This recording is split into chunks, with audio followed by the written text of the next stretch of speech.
For relations between the EU and China, 2020 ended on somewhat of a high. After nearly 7 years of negotiations, a deal that would make it easier for companies to operate in each other's territory was reached in principle. But with the incoming Biden administration expressing dislike of the agreement, after signaling that it wants a coordinated strategy on China, the deal was already run into serious opposition. Many MEPs say they could eventually block the deal on the grounds that it doesn't do enough to stop human rights abuses.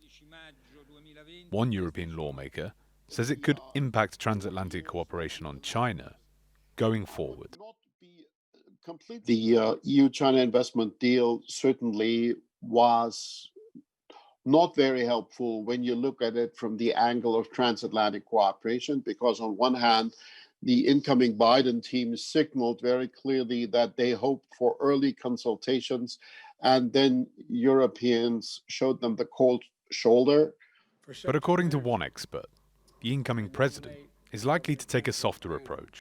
I think the Biden administration would come in and would want to start from a kind of have a fresh start on this and say, we really want to be a sort of more allies first kind of policy. And that includes, of course, democratic partners and in particularly our partners in Europe. And I think both sides are really eager to sort of work on particularly standing up to kind of the authoritarian side of the Chinese global power. China's record on sticking to its agreements isn't exactly the greatest, however, meaning that the US and the EU are likely to be better off working together from a position of strength. The bigger question is just, can you trust China at the moment? We see them sort of bullying Hong Kong, even though there was an agreement with the UK to leave the Hong Kong system intact until 2047. We see China bullying Australia, even though they do have a trade deal. Also based on a sort of values fight. My hope would then be that we, now with the Biden administration coming in, much more look to coordinate this, and in the future would try to do such deals from a position of strength together, US and Europe together.